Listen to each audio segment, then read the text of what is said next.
Following the funeral of my father, a prominent shareholder, tensions arose during the inheritance discussion when my brother-in-law abruptly interjected. He boldly asserted that both the stocks and the substantial $5 million inheritance should be awarded to my wife, the eldest daughter. This surprising claim left my sister and brother-in-law ecstatic, eagerly anticipating their financial gain. However, the lawyer, interrupting their excitement, sternly informed them that Kelly had no rightful claim to the inheritance. Let me provide some context about my life. I am John Watson, a 42-year-old sales worker with a wife and 2 children. My father, at the age of 78, remained actively involved in a certain company until his sudden demise. My older sister Kelly, considerably older than me, had always been a source of trouble for our parents due to her problematic behavior. Despite reaching middle age, she continued to live without a stable job, acting as she pleased. I had long harbored a dislike for her and maintained my distance.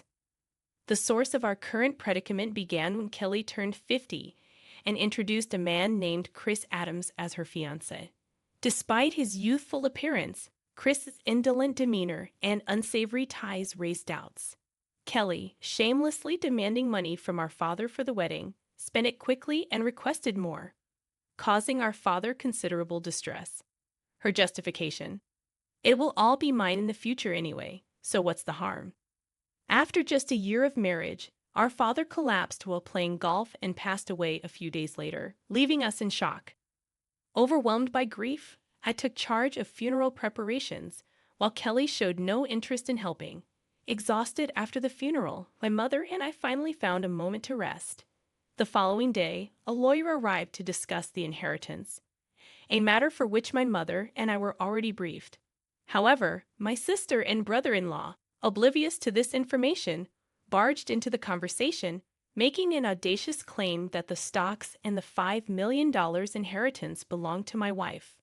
The lawyer and I were left speechless by this unexpected declaration. My brother-in-law rejoiced, proclaiming his imminent wealth, but the lawyers swiftly crushed their hopes. Kelly, it turned out, had no biological relation to the late Mr. Watson.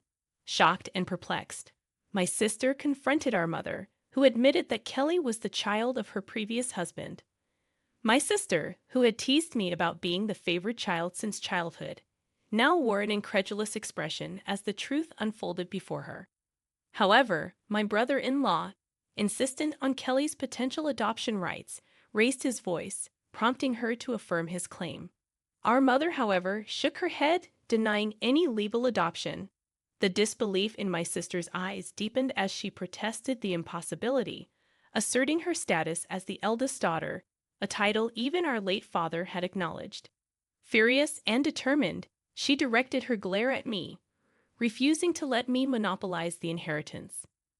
In irritation, I retorted, pointing out the substantial sums our father had spent on her behalf. My sister, undeterred, vehemently declared her entitlement, asserting her rights as his daughter. Her brother-in-law chimed in, supporting her protest and justifying the expenses as normal for a daughter. Sighing involuntarily, I clarified that ordinary expenditures would be acceptable, but my sister had utilized our father's funds to settle debts and legal troubles. At this juncture, the lawyer, who had remained silent, proposed revealing the contents of our father's will, an idea my sister initially resisted.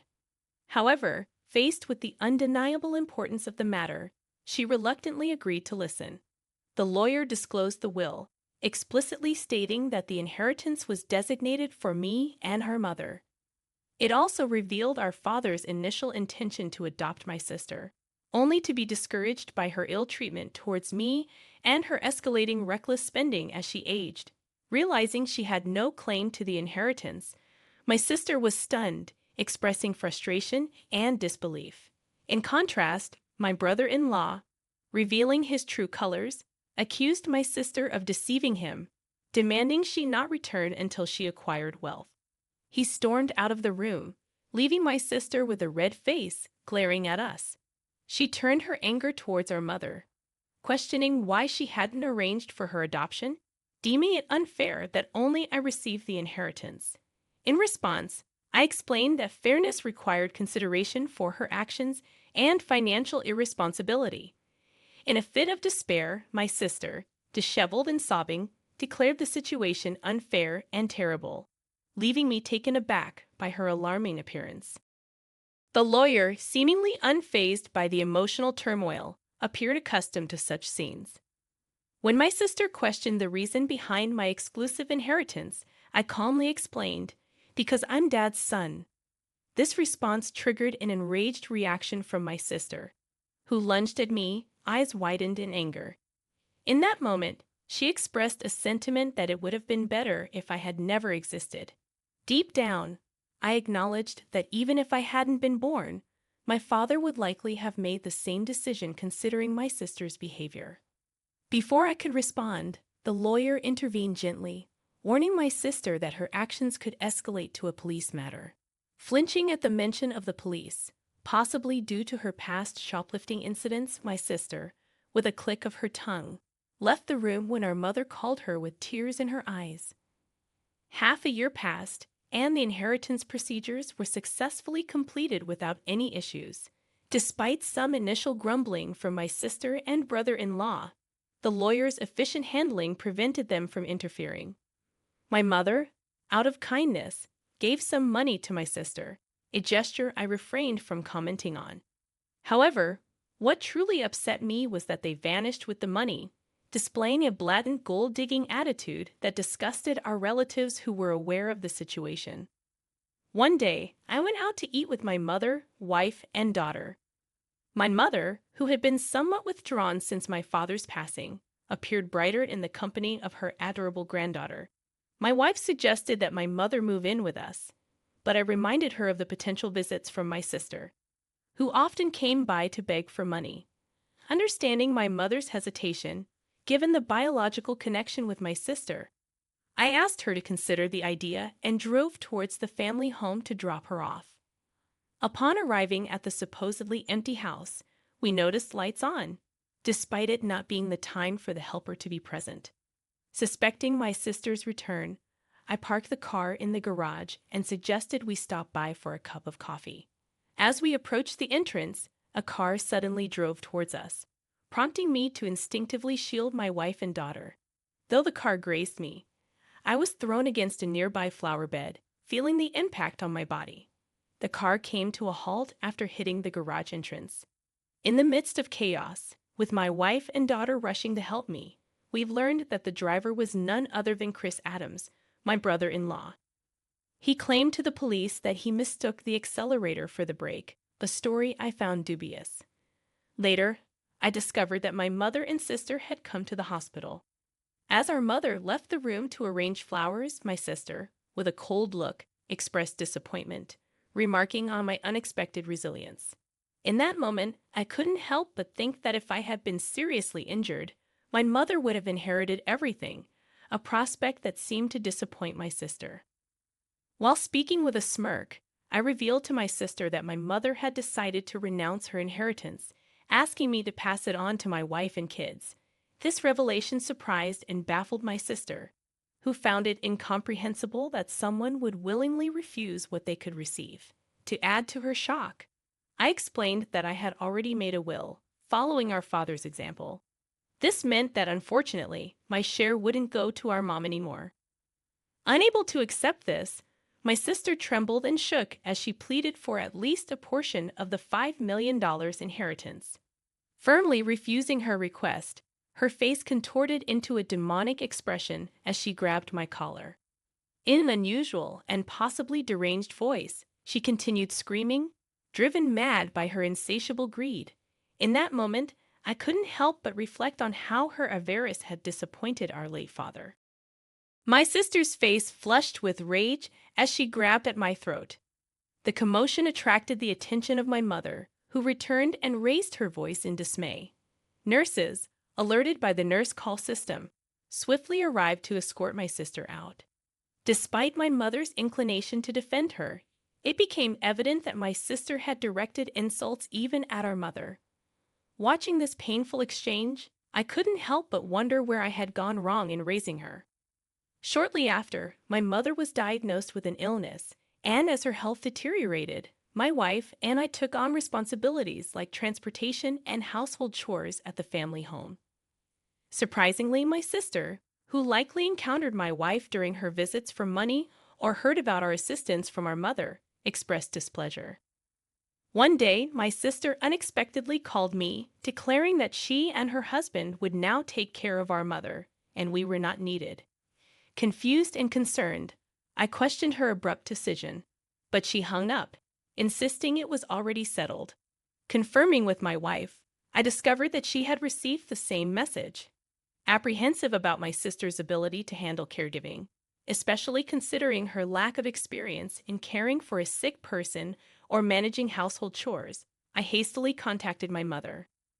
Surprisingly, it turned out that my brother-in-law had some experience in caregiving. At the time, my mother seemed independent enough, providing a temporary relief. However, within a month, she was rushed to the hospital in an ambulance due to a medication dosage mistake. When our family arrived at the hospital, my mother appeared alarmingly frail. The doctor was puzzled, as she had never made such an error before. While my wife accompanied my mother, I went to the family home. Finding it in disarray, the fridge was empty, and the helper service had been unilaterally canceled. I felt ashamed for slightly trusting my sister and was infuriated to discover a significant amount of money withdrawn from my mother's bank account. Although the bank card and PIN were safe, fortunately, the account containing the inheritance was secure in a safe deposit box. However, almost all the money earmarked for living expenses had vanished. Taking necessary items for my mother's hospital stay along with her bank card, I returned to explain the situation. My mother seemed unaware of the bank card issue, but when I inquired about the medication mistake, she looked gloomy and revealed that it was prepared by my brother-in-law.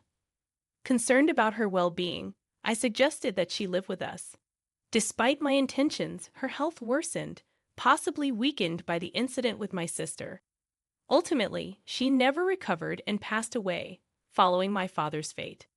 When I returned to the family home to prepare for the funeral, I discovered that all valuables were missing, presumably taken by my sister and brother-in-law in their desperation for money.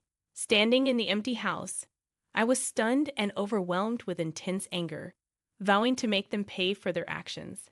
After my mother's funeral, my sister and I were scheduled to meet with the lawyer, presumably to discuss the inheritance. My sister confidently declared that the inheritance from Mom belonged to her, asserting her status as the daughter. I couldn't help but burst into laughter at her assumption, sensing her misunderstanding. When the lawyer revealed the will, my sister's face drained of color as she discovered that she wasn't set to inherit anything. My brother-in-law lashed out, questioning the lawyer's statement, but received the same response. Frustrated and angered, my brother-in-law swept things off the table, demanding the inheritance. Accusing him of attempting to harm my mom, he vehemently denied any involvement. However, I pointed out the unusual medication mistake, which left him annoyed and dismissive. My sister, spiraling into desperation, claimed she couldn't pay for her apartment and accused me of causing her insanity. To my shock, it seemed that instead of rushing over after hearing of our mother's death, my sister had been counting on the inheritance to cover her expenses. The lawyer explained the compulsory portion of the inheritance, but revealed that after accounting for the money my sister had withdrawn in items she sold, the remaining amount was almost zero. Dissatisfied, my sister scratched her head in frustration. Unbeknownst to my sister and my mother, most of the estate had been gifted to my daughters during her lifetime, leaving only a small amount available for inheritance. My sister, who had never experienced the hardships of work, seemed dissatisfied and muttered to herself. Expressing my hatred for her ungrateful behavior, I shouted at my sister, calling her a wretch. My sister, now facing financial troubles, couldn't provide receipts for the living costs she claimed to have covered for our mom. When I asked for detailed expenses, she turned pale and stammered, unable to produce any evidence. My brother-in-law tried to coax me into helping her, but I refused despite his persistence. Annoyed and frustrated, my brother-in-law lamented that if things had gone smoothly, my sister would have received the entire inheritance. Intrigued, I pressed him for more information, and he inadvertently revealed that he was supposed to get a new car but received barely enough for repairs. The lawyer, holding a recorder, smiled and informed them that the meeting was recorded, catching my brother-in-law off guard. Facing charges for the accident and other past misdemeanors, my brother-in-law would be under police care for a while. My sister, as an accomplice, faced a lesser sentence. Unable to pay for her apartment, she resorted to begging for money from relatives, only to be turned down by everyone. Meanwhile, I continued to work hard without relying on inheritance, finding pleasure in the anticipation of stock dividends.